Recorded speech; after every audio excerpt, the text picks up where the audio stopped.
So Van Strong right now gonna be on the roam Arlot. This is something na very powerful in terms of kahit saan pwede mangyari ito. True. At the very early stages of the game. Pero at the same time, wala silang, basically Taz lang yung pinaka-frontline. Oo. And which makes that Sicilian pick make sense. Ayun. Sabihin natin na technically wala sa meta game si Sicilian ngayon. Pero infinite scaling to pare. Infinite scaling eh. Sabi kasi nila, malayuan pala gusto mo, bro. E di, sige. Tignan natin kung sinong mas tatama dito. With, of course, the bad impact. Mas masakit pag tumatagal. Yep, here we go. Best of one. Between these two Indo powerhouses. Bibisitahin ni Van Strong si Super Ken sa kanyang purple box. Pero makukuha naman to ni Ken. Forced to use that retribution. Cross map naman si Taz. Meron pa rin siyang retry. So medyo safe ang pagkuha niya dito sa mga smaller camps. Plus this purple. Medyo, ano nangyari doon? Ang lalim nung cut ni ano. Ni Vin! Uy! Uy, grabe, naiiwan siya! Whoa! Wala siyang backup! Sobrang layo! And first blood ay mapupunta kay Veldora. Alright, this is what I want to see, no? For EVOS, gusto ko makita na sila yung underdog. Sila yung sinasabi na top guys, mahina na kayo. Oo. BTR, wala, kanila to. Ganito kayo sumagot. Nagalawan, mamin. Nagalawan. Kasi medyo sumobra din talagang layo ng cut ni Sorizo doon. Which, okay lang naman. Pero yung kalaban mo kasi sobrang gaslaw. Kaya no awkwardan si Vin. Sabi ni Vin, Oo. teka, parang lalim mo ah. Gagawin ko dito. Teka, ikaw kaya mo, ako hindi. Wag.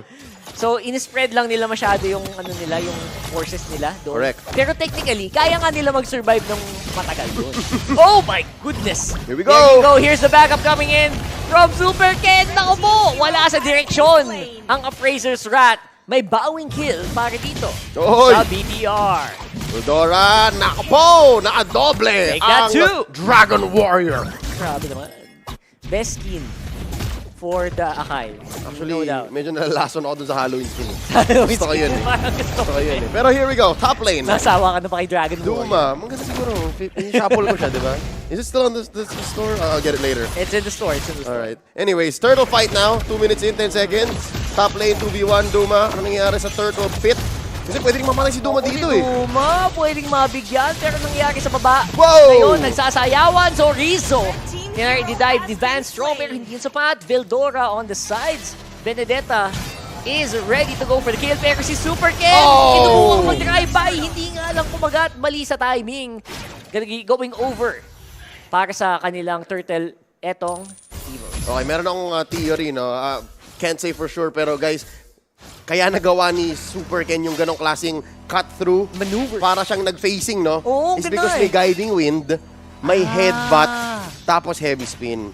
Okay sana eh, pero nabitin siya ng sabihin mga 100 damage sa retry niya. Akala ko ano lang yun, yung parang dash lang niya yun. Oh, hindi, may guiding wind pala. Wind yun. Okay. Oo. So, Imposible haba. yun kung walang guiding wind.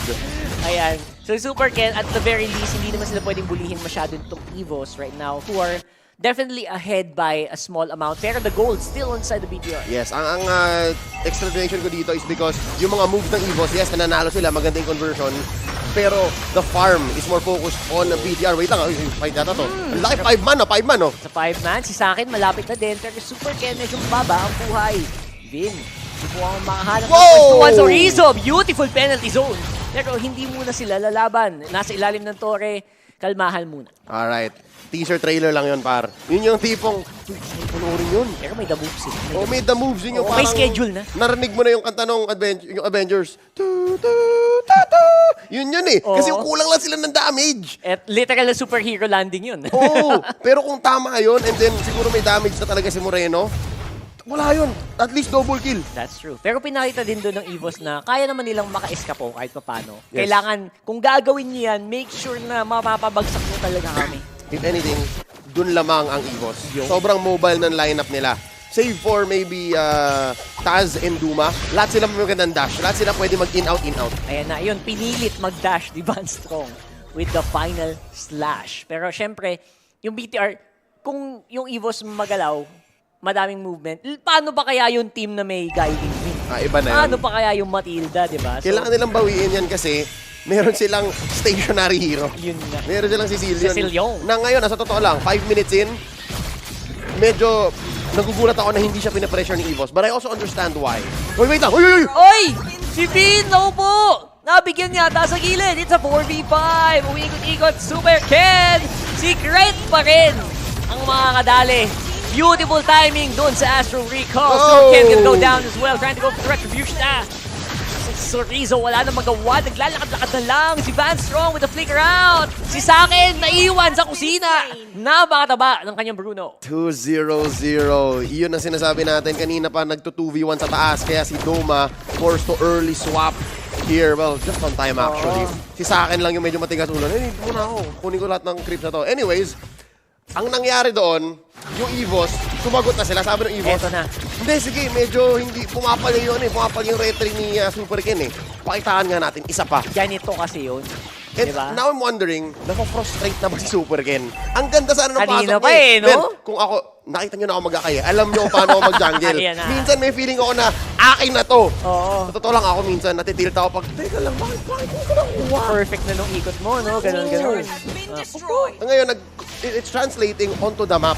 Kasi yung EVOS, ngayon, naghahanap sila ng bawi. Ito na yung rubber banding effect. Kita mo, mas maganda na yung pasok ng members ng EVOS. Tsaka ito yung sinasabi mo kanina na kahit na lumamang yung BTR sa gold, eh, ganun pa rin talaga. May farm pa rin na lumalabas coming in from EVOS. And, oh my goodness, I would say na ay kahit na lamang yung EVOS mga games, sa akin, farm pa rin ng farm, kaya medyo pumapatay yung gold. Actually, lamang pa rin yung gold kanina yung BTR. Yeah. Na ngayon lang nakuha ng EVOS. So ngayon, malinaw ang messaging, no? 5-3, 6 minutes in, EVOS, they win most fights that they are part of, pero the numbers don't agree with them. Tama.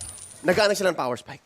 Nag-aano sila ng power spike. Kasi kapag umabot tayo ng 14-15 minutes, I'm being very optimistic, ah. Oh, 14-15 minutes, tapos same lang yung pace, mahirap ng talo ng BTR. sa totoo Kasi lang. doon na magiging ready si Moreno. Tsaka Lalo na si sa akin. Yung Oo. hapdi nung ano, yung Mga- hapdi nung Bat Impact, tsaka Mga bowla. Mga bowla. Mga bowla. The bowl. Mga bowla, man. Pag yan humapdi na, kaya ka nang ituhit. Pag na one hit ka, Teka. sabihin mo chamba. Fight.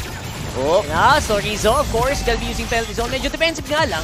And the flicker out na din, itong si Vin. Pero, ayan na, the 4-man Hurricanes! Oh my goodness, ang Finally. magandang heavy spin. I love it, pero the team fight is looking a lot more in favor pa rin of BTR kahit na ganun nangyari. Vin going down though, no more support, no more guiding win. Pero ito na, yung nagwawala na Bats Impact ni Moreno, ramdam na pati yung mga bowler. The bowler. The second bowler. Mga bowla ni sa akin. Hoy, taga, Duma! Ay! Oh. Buti na lang, Ducati. Okay. Looking for the punish. Oh. Van Strong, nice timing. Final slash. Nagkakatimingan ng mga ultimasi, mga kaibigan. Van Strong, one more hit. Hindi na nasasapit. Okay, sa ngayon, okay lang. Moreno kasi hindi siya pwedeng umadvance masyado. So, Hindi. it's tama lang na medyo super play safe siya. Pero if umadvance siya doon, kaya niya abutin sana yan. Yep. Kung So, umasim siya. Kung umasim siya. Pero hindi ito yung time umasim. Hindi 7 talaga. minutes in, 8 minutes in. Sinasabi ko, 14 minutes. Kapag ganito pa rin yung pace, wala na. Forget about it. Sila naman yung lamang. Something to note here, ah. Pansinin niyo, yung team fight na yun, pwedeng mamatay si Van Strong doon kung hindi lang siya nag-decide na, hindi, magsusustain build ako. Oo. Brave Smite. Roamer ako eh. This is what I'm gonna do. Wait, ang Super Chen! Speaking of Mr. Van Strong, yun na.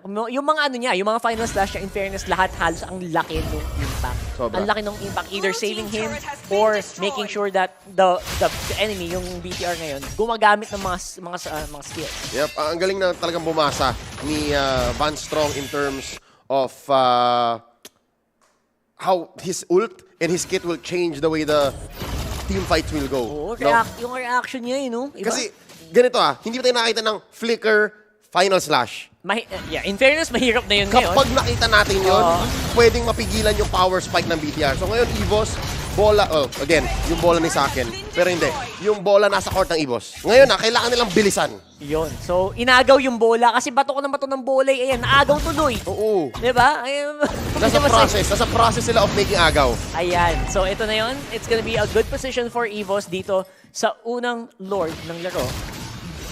And so far, I would say Super Ken is doing a good job. Yeah. At least na sa pag-zone tuwing may retribution battle. Pero habang matagal, lalamot tong akay na to. So dapat i-manage nila yan, i-push nila yan habang kaya. And yun ang ginagawa nila right now. Oh, Yun na nga ba? Sinasabi ko si Kuya Van Strong. Beautiful. Final slash. Pero the follow-up is actually a little slower than I expected. Ragadugudung, pinushback ang BTR. Ay, nako po, Sorizo down. Ayan na. Tuloy ang laban. Tuloy ang laban. Talagang napakabilis ng Ducati. Teka lang, bola, bola, bola. Wala! Ayan na nga!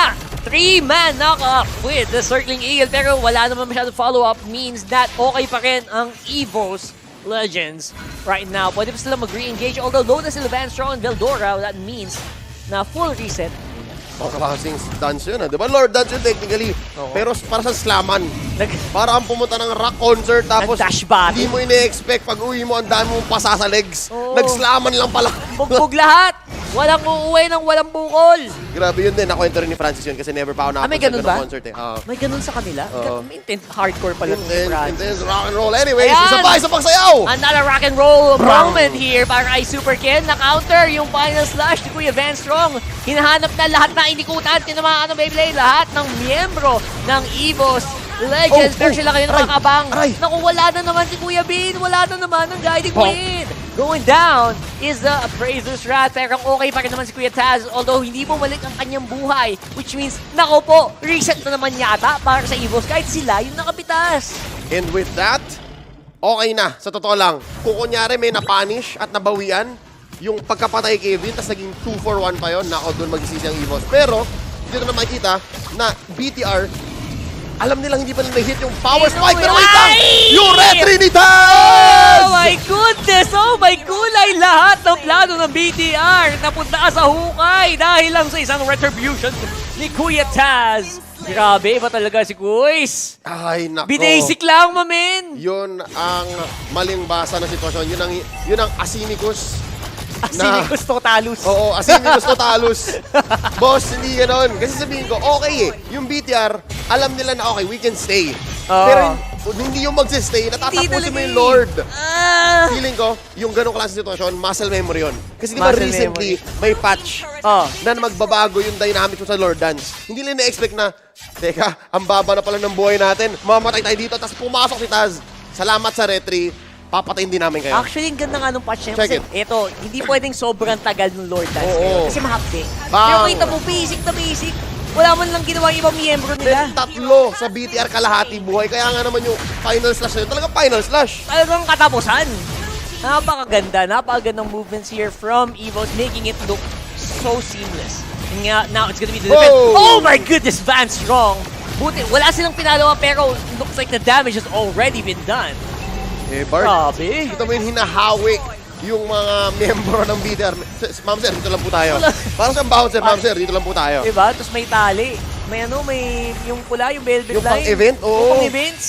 Grabe naman si Van Strong. Walang VIP dito, BTR kayo eh. Mas ang ganda nung angulo, di ba? Yung angulo, hindi makasagot yung ibang miyembro sa likod. Tapos walang flicker yun. Hindi lang nila ginaw talaga. Boss, walang flicker yun. Exactly. Tumayo lang. Oo, sinukat niya yun. Pwede pa masama yun, no? Kung nag-flicker siya, tapos ano? Wala. Tas nakuha lahat. Ay, iba na yun. Ibang Antayin level natin yun. And it's because of this now, kaya talagang nag-rubber band na yung approach ng BTR. And ngayon, mapupush na yung sinasabi ko kaninang 14 to 15 minute mark. Ang tagal pa nang hihintay ng BTR dito. Big win yun para sa EVOS, no doubt. Sobrang Tumaas lamang. yung timer, no? Ilan na Sobrang ngayon? lamang. Mga 20 minutos. Oh, yun na nga ba ang sinasabi natin? Dalawa lang yun, pero tignan mo ang impact. May Veldora pa sa likod. Ayan na. Tinutulak-tulak na lang ni Super Ken Patras as much as he can. Pero hindi pa rin yun magiging sapat. It only survives for only a few more seconds. Pero ito pa ang ofensiba ng EVOS Legends. Tuloy-tuloy pa rin. Grabe naman. Ay, nako po! Yung range ni Krite. Tama, maganda nga naman ang range ng BTR with Sakin on the Bruno and Moreno on the Sicilian. Pero right now, online ang EVOS at tinutuloy nila ang ofensiba. Bottom lane, babagsak na ang inhibitor. Another final slash! Grabe, buti may guiding wind that time. Oo. Pero kita mo si Moreno nung tinamaan nung Astral Recall, talagang tumurit. Ramdam niya, boss. Ramdam na ramdam. Aray siya. Na yung pasakitan, si Crit ang nanalo doon. Crit, oh, dun, crit siya dun. Yun literal nakakrit. Imagine mo, skill yun ha. Magic damage yun, pero crit. Ganun kalakas. Ganun kasakit. Binigyan tayo ni Munton ng ano ng ganun yun. Magic skill na nagkikrit. Munton, that's free, okay? That's on us for now. Yes. The next one's not free. Yung susunod na ideya You gotta make another one. Yung susunod na ideya. Anyways, Pero yeah, magic crit. pwede yan. Ay! Tawag dyan, design space. Malay mo, Oo. hindi mo malalaman. Pero- Someday, mag-crit na ang magic. Pero ngayon, sayaw muna tayo. Here we go. Lord Dance, second Lord of the game. Lamang dito ang EVOS mo posisyon, pumuporma. Nasa baba. Si Taz. Ay, naku, nagtatrabaho dito. Si Dora. Dora the Explora. Ayan na. True to the name. Oo. Non-stop pressure pero alam naman nila na nabasa nila na walang minions. And now it has to be a reset. Kita mo yun, si Taz, sandali pa lang yung sineo niya. 10% na yata ng buhay niya na wala. Hindi lang 10%, Carl. Mga More than, 25. no? More than? Oo. 3/4 ang natira. So hindi na basta-bastang sumayaw ngayon. Hindi ganun kadali. So Ano ito na ngayon? Jabawokis ka na dapat ngayon. Bilisan natin ng onte. Dapat Tumaas yung patak ka. tempo. Hindi na pwedeng cramping. Hindi na pwedeng cramping. Dapat b-boy ka dito. Dapat ganun. Yan. So ganda-ganda na ginagawa ngayon ng I don't know about EVOS. dancing. I'm not a dancer. I don't know. Sinasayaw pa rin naman nila, pero kita mo na may konting disiplina. Super Ken, Oy! nasa likod. Wow, it's a duo. The Band Strong combo. Oh! Kasama si Taz, napalalim. Masyado malalim. Masakit din si Doma. Heavy spin! Heavy spin sa kawalan.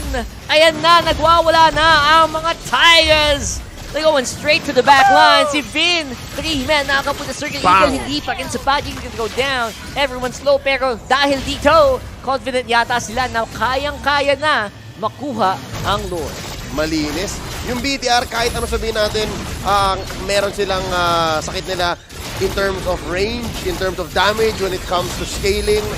Ang hirap kalabanin ng EVOS na sobrang mobile and sobrang gulo, sobrang likot mag-team fight. Especially with the help of Krites Novaria. Kasi mas maganda yung approach nila, mas malinis. Na kahit na sabihin natin na spread out kayo, na which is a natural effect of the crossbow of Tang, rather, the heavy crossbow, walang crossbow of Tang dito, she was banned, heavy crossbow and the final slash, alam ng EVOS, perfect yung shot call nila. Sobrang mobile kasi naka-Ducati pa kayo, daya. Ang hirap. Vroom talaga. Vroom, vroom. Ayan na, the 3-lane push going in from EVOS Legends. They're starting to really ramp it up. May depensang marinong magaganap dito mga kaibigan. 4 na miyembro nag-iikot dito sa Lord. Nasa taas ng Sorizo. Pwede ba siyang tumalon dito? Meron naman, pero hindi niya muna gagamitin. Flicker being reserved for a later time. Pero masyado na bang late yung mamaya? I think pansin yung hinalap natin. The 4-man final slash nakita natin. And the damage is real. Pero low na din si Doma sa likod. Si Taz nasa harapan. Pero si Eldora makakadali kay Sakin. In the end, it doesn't even matter. Ito na, the minions na lang ay hinahantay nila. 3 miyembro, 4 na miyembro ngayon. May iwan sa depensa. Pero kulang na yata sa gasolina ang EVOS. 4 yung pinalipad ni Van Strong. Grabe yun, oh. Uy, teka lang, tuloy pa. Round 2! Oh, sa likod ang target niya. Clearing in si Moreno. Nice wave clear with the bat impact. Si Taz nag-miss sa kanyang primal rat. Hindi ko alam kung nakita niyo yun. Huling-huli sa camera. The wave clear is real coming in from the Sicilian. Tuloy lang. Vin goes down. 2 na lang defender. Super Ken and Super Moreno. Pero hindi na sapat yun. EVOS! Oh! And they roar with a 12K advantage. EVOS Legends.